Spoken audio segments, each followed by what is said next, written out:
مقام آخر من یضمن لی ما بین لحییہ وما بین رجلیہ اضمن لہ الجنہ۔ حمد و ثنا کبریائی بڑھائی اللہ احکم الحاکمین کے ذات اقدس کے لیے کروڑہ درود و سلام احمد مجتبی ہادی کل ختم الرسول جناب محمد الرسول اللہ صلی اللہ علیہ وآلہ وسلم کی ذات گرامی کے لیے۔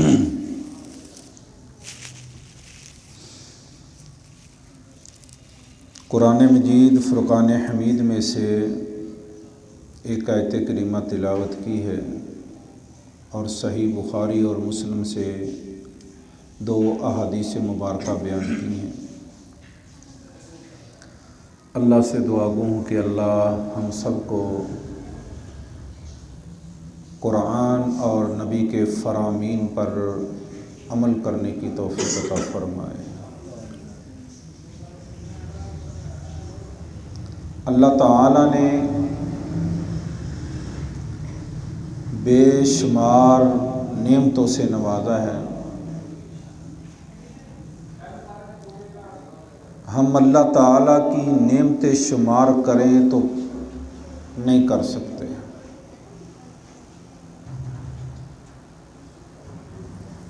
ان نعمتوں میں سے کچھ نعمتیں اللہ تعالیٰ کی وہ ہیں کہ جو انسان جتنا مرضی سرمایہ خرچ کر لے وہ حاصل نہیں کر سکتا۔ چاہے وہ اپنا گھر بھی دے دے، اپنے بیوی بچے بھی دے دے، اپنی فیملی بھی دے دے، خاندان بھی دے دے، سب کچھ دے دے، وہ نعمت حاصل نہیں کر سکتا۔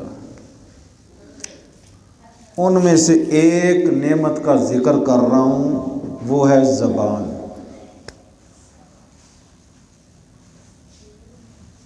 اب زبان یہ اللہ کی بہت بڑی نعمت ہے، اتنی بڑی نعمت ہے، اتنی بڑی نعمت ہے کہ دنیا کائنات کے سارے مالدار مل جائیں نا، سارے خزانے لے کے آ جائیں، سارے سونے چاندی کے ڈھیر لگ جائیں، ہیرے جواہرات کے ڈھیر لگ جائیں، دنیا کی جتنی و مافیا میں جتنی دولت ہے، کسی ایک اللہ کے بنائے ہوئے گونگے انسان کو زبان دے سکتے ہیں؟ جدید ٹیکنالوجی سائنس بڑی ترقی کر گئی ہے، فلاں چاند پہ پہنچ گئے ہیں، فلاں کر گئے، میں کہتا ہوں یہ گونگے کو زبان ہی دے دیں، دے سکتے ہیں؟ یہ اللہ کی نعمت ہے، بہت بڑی نعمت ہے۔ اب یہ تو نعمت ہے اللہ کی دی، ہم بول رہے ہیں، قرآن پڑھ رہے ہیں، وہ خوش قسمت ہیں۔ وہ زبان، وہ انسان، وہ مرد، وہ عورت، وہ بچہ، وہ خوش قسمت ہے جس کی اس اللہ کی دی ہوئی نعمت سے قرآن پڑھا جا رہا ہے۔ خوش قسمت ہے کہ نہیں؟ اور وہ زبان جو اللہ کی دی ہوئی بہت بڑی نعمت ہے، لیکن وہ استعمال اللہ کا قرآن اس سے نہیں پڑھ رہا، اس سے وہ نماز نہیں پڑھ رہا، وہ ذکر نہیں کر رہا، وہ عبادت نہیں کر رہا، وہ اللہ کو یاد نہیں کر رہا، وہ اس زبان کا استعمال اللہ کو دی ہوئی نعمت کا غلط استعمال کرتا ہے۔ زبان سے گالی، زبان سے غیبت، زبان سے چغلیاں، زبان سے برا بھلا کہنا، تہمتیں لگانا، جھوٹی قسمیں اٹھانا، بہتان بازی کرنا، یہ زبان اللہ کی دی ہوئی عظیم نعمت کا غلط استعمال ہے۔ یہ رمضان مبارک کا مہینہ ہے، اب اگر ہم اس زبان کا صحیح استعمال نہیں کر رہے تو پھر کیا ہمارا یہ روزہ ہوگا؟ یہ اللہ کی دی ہوئی نعمت ہے نا، بہت بڑی نعمت ہے۔ ہم سوچے کہ پھر ہمارا روزہ ہوگا؟ ہم نے یہ چیز کس سے پوچھنی ہے؟ اپنی طرف سے تو ہم نہیں کر سکتے۔ کوئی عالم، کوئی قاری، کوئی علامہ، کوئی فہامہ، کوئی مفتی، کوئی عام، کوئی نمازی، کوئی اپنی طرف سے کوئی بات کر سکتا ہے دین کے معاملے میں؟ نہیں۔ کس کی بات چلے گی؟ اللہ اور اس کے پیارے نبی جناب محمد رسول اللہ علیہ وسلم کی۔ سنیے گا حدیث مبارکہ صحیح بخاری اور مسلم میں، آپ صلی اللہ علیہ وسلم نے فرمایا من لم یدع قول الزور والعمل به فلیس للہ ان یدع طعامہ وشرابہ۔ جو بندہ روزہ رکھ کے پھر وہ جھوٹ نہیں چھوڑتا، زبان کی حفاظت نہیں کرتا، وہ جھوٹی قسمیں اٹھاتا رہتا ہے، ہمارے پیارے نبی رؤوف الرحیم نبی فرماتے ہیں اس کے وہ بھوکا رہ رہا اسے روزے کا ثواب نہیں ملے گا۔ سنائیں زبان کا کیا ہے؟ اتنی سی آپ نے بات کی، روزہ کیا۔ میرے بھائیوں، اللہ قرآن میں کیا کہتا ہے؟ یا ایھا الذین آمنوا کتب علیکم الصیام کما کتب علی الذین من قبلکم لعلکم تتقون۔ اے ایمان والو، جب ہمارے اندر ایمان ہے تو اللہ کہے گا ان کو مخاطب کر رہا ہے، پہلے اپنا ایمان پورا کریں۔ یا ایھا الذین آمنوا، ایمان پورا کریں، ایمان والوں کو مخاطب ہے۔ کتب علیکم الصیام کما کتب علی الذین من قبلکم، یہ روزے فرض کیے گئے، تم سے پہلے بھی لوگوں پہ فرض کیے گئے، تم پہ بھی فرض کیے گئے۔ روزے کا مقصد کیا ہے؟ لعلکم تتقون، تاکہ تم متقی بن جاؤ، پرہیزگار بن جاؤ۔ جب ہمارا روزہ جس کا مقصد اللہ نے بیان کیا کہ متقی بن جاؤ، پرہیزگار بن جاؤ، اگر یہ پورا نہیں ہوگا تو ہمارا روزہ ہوگا؟ پھر تو ہم بھوکے ہیں، پیاسے ہیں، لوگوں کو دکھانے کے لیے روزہ رکھ رہے، روزے دار ہیں، روزہ بھی رکھا ہوا ہے، ہم جھوٹ بھی بولی جا رہے ہیں، روزہ بھی رکھا ہوا ہے، ہم کام بھی توڑ رہے ہیں، روزہ بھی رکھا ہے، ہماری نظر کی حفاظت بھی نہیں ہے، روزہ بھی رکھا ہوا ہے، ہمارا ملاوٹ بھی کر رہے ہیں، دو نمبری بھی کر رہے ہیں۔ روزہ ہے، ہم روزے دار ہیں، روزے میں کچھ نہیں کریں گے لیکن سب کچھ کر رہے ہیں۔ کیا فائدہ اس روزے کا جو تمہارا روزہ لنگڑا لولا ہو کے اللہ کی بارگاہ میں جائے گا، وہ قبول ہوگا؟ صدقہ کر رہے ہیں بے ایمانی کا، سود کا، حرام کا، بے ایمانی کا، اور مشہوری کر رہے ہیں باجی صاحب بڑا صدقہ دیتے، صدقہ خیرات کرتے، اس بے ایمانی کا، حرام کا لقمہ پتہ کتنا نقصان ہے۔ پیارے غار یار میرے نبی کے یار نے حضرت ابوبکر صدیق کے بارے میں، بخاری کی حدیث ہے نا، آپ نے کیا فرمایا؟ آپ کے پاس ایک حرام کا لقمہ آیا، کہانت کا، بتایا نہیں، غلام نے کھا لیا، جب بتایا تو فوراً گلے میں انگلی ڈالی، باہر اگل دیا سارا، کہا اللہ اکبر، کہا کہ ابوبکر صدیق اور اس کے گلے میں لقمہ حرام کا چلا جائے، یہ گوارا نہیں۔ میرے اور آپ کے نبی صلی اللہ علیہ وسلم نے فرمایا کہ جس گوشت، جس انسان کا، مرد و زن کا گوشت کی پرورش، خون کا قطرہ حرام کے لقمے سے بنا، وہ جب تک جہنم میں جلے گا نہیں وہ جنت میں نہیں جا سکتا۔ سوچئے، ہمارے صدقے، ہمارے خیرات، ہماری سب کچھ نیکیاں کہاں جائیں گی؟ یہ ضروری ہے، انتہائی ضروری ہے۔ لعلکم تتقون، تقوی کب آئے گا؟ جب ہماری آنکھ میں حیا ہوگا۔ تقوی کب آئے گا؟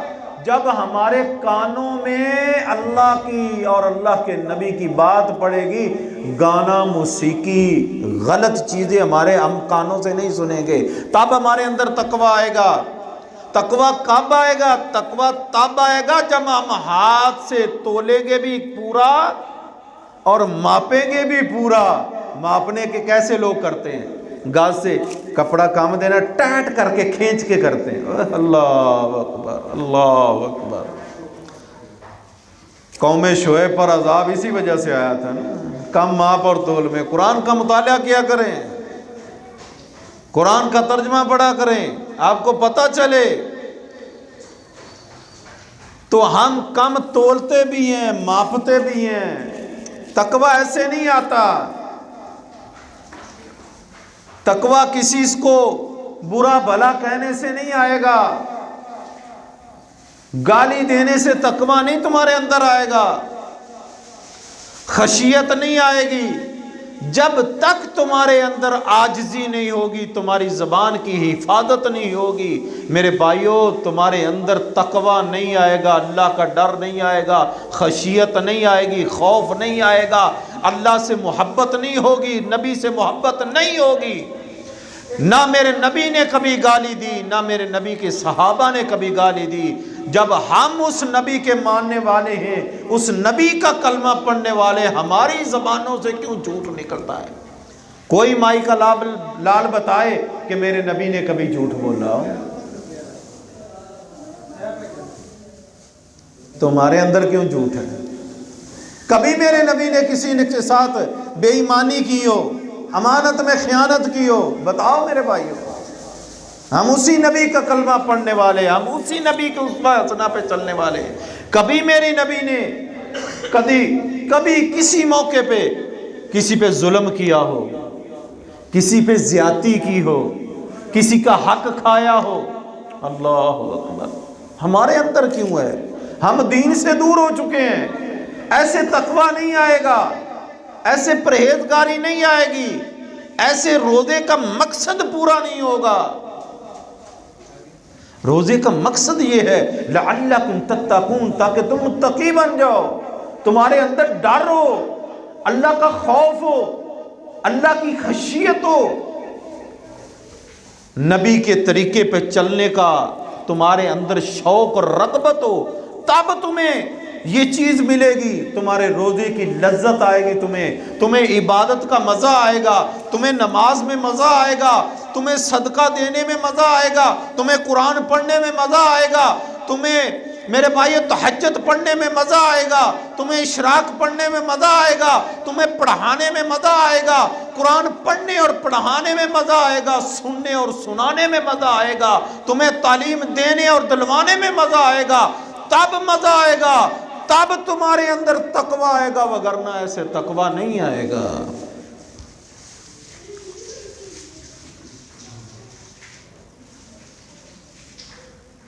اپنے اندر یہ جذبہ پیدا کیجئے، اپنے اندر کی دنیا کو چینج کیجئے، اپنے دل کی کیفیت کو چینج کیجئے۔ دل کی بات نہیں مانتے، ہم کس کے مکلف ہیں؟ کس کی بات ماننے کے مکلف ہیں؟ اللہ اور اس کے رسول کی بات ماننے کے مکلف ہے، دل کی بات ماننے کے مکلف نہیں ہے۔ میرا دل یہ کہتا ہے، میرا دماغ یہ کہتا ہے، ہم اس کے مکلف نہیں ہیں۔ ہم کس کے مکلف ہیں؟ ہم اللہ اور اس کے رسول کی بات ماننے کے مکلف ہیں۔ ہمارا دل مانے یا نہ مانے، ہمارا دماغ تسلیم کرے یا نہ کرے، ہم مکلف ہیں اللہ اور اس کے رسول کے، کہ اللہ اور اس کے رسول نے فرما دیا، ہم نے آمنا و صدقنا، ہم نے اس کو مان لیا۔ اس کا نام تقوی ہے، اس کا نام پرہیزگاری ہے۔ آج اس پر عمل کریں نا میرے سارے بھائی، اس فارمولے پہ عمل کریں کہ آج سے ہم نے اپنی زبان کی حفاظت کرنی ہے، اپنے کان کی حفاظت کرنی ہے، اپنے ہاتھ کی حفاظت کرنی ہے، اپنے پاؤں کی حفاظت کرنی ہے، اپنی نظر کی حفاظت کرنی ہے، اپنے دل و دماغ کی حفاظت کرنی ہے۔ اگر تم نے ایک روزہ، خدا کی قسم اٹھا کے کہتا ہوں، تم اس طرح ایک روزہ رکھ لو، تمہیں دیکھنا کیسے تمہارے دل کی دنیا چینج ہو جائے گی، لذت آئے گی، مزہ آئے گا تمہیں۔ میں نے دیکھا ہے ایسے لوگوں کو، نوجوان نسل کو، وہ کیا کرتے ہیں، روزہ رکھا ہوا ہے،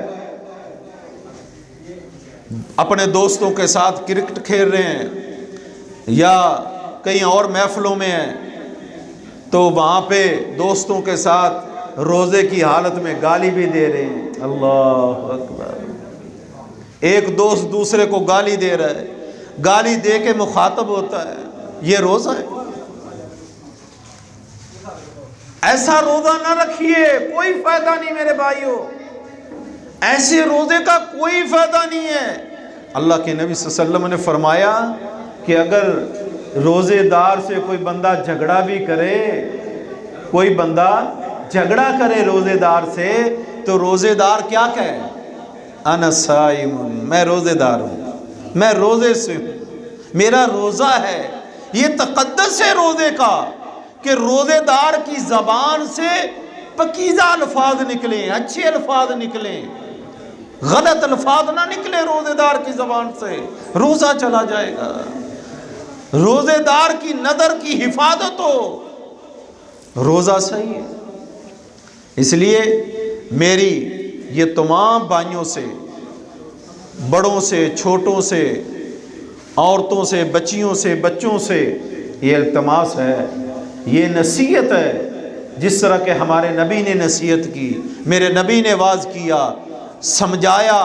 ہمارا بھی مقصد ایک دوسرے بھائیوں کو سمجھانا ہے کہ آپ اپنی نظر کی، اپنے ہاتھ کی، اپنی زبان کی، اپنے کان کی، ایک ایک چیز کی حفاظت کیجئے گا، خدارہ ایک ایک چیز کی حفاظت کیجئے گا، تب تمہارا روزہ جو ہے صحیح سالم ہے، وگرنہ تمہارا روزہ یہ نہیں ہوگا کہ روزے ہم رکھ رہے ہیں، ہم جہنم سے، الصیام جنہ، آپ نے فرمایا آپ صلی اللہ علیہ وسلم نے کہ روزہ ڈھال ہے۔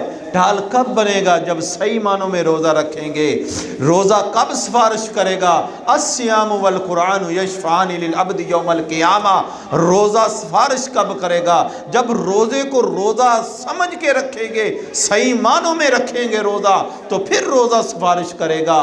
روزہ جو ہے اس کے تقاضے پورے کریں گے تو تب روزہ ہماری سفارش کرے گا، وگرنہ روزہ سفارش نہیں کرے گا۔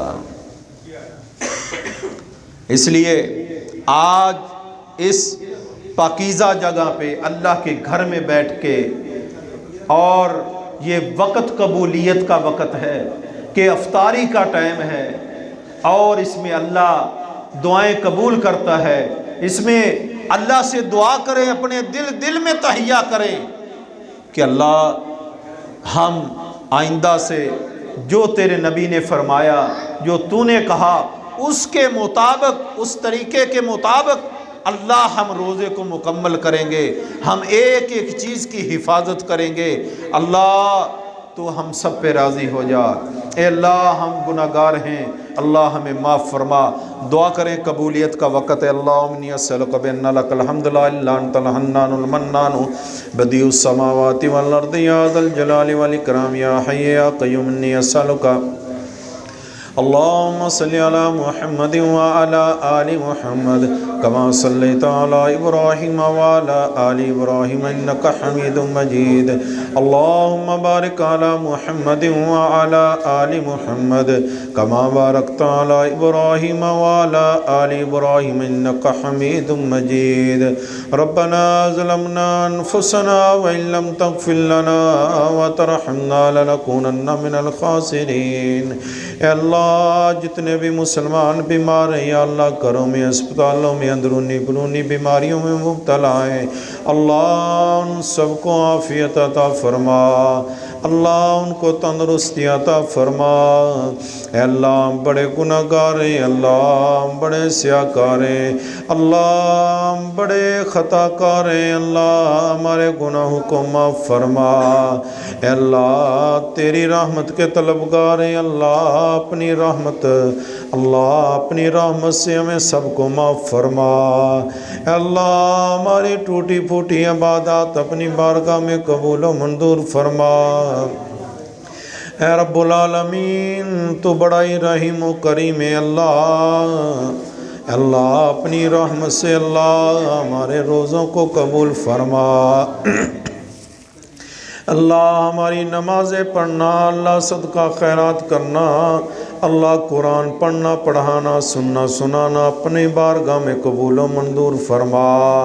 اللہ ساری عبادات کے ذریعے اللہ ہمیں جنت میں اکٹھا فرما۔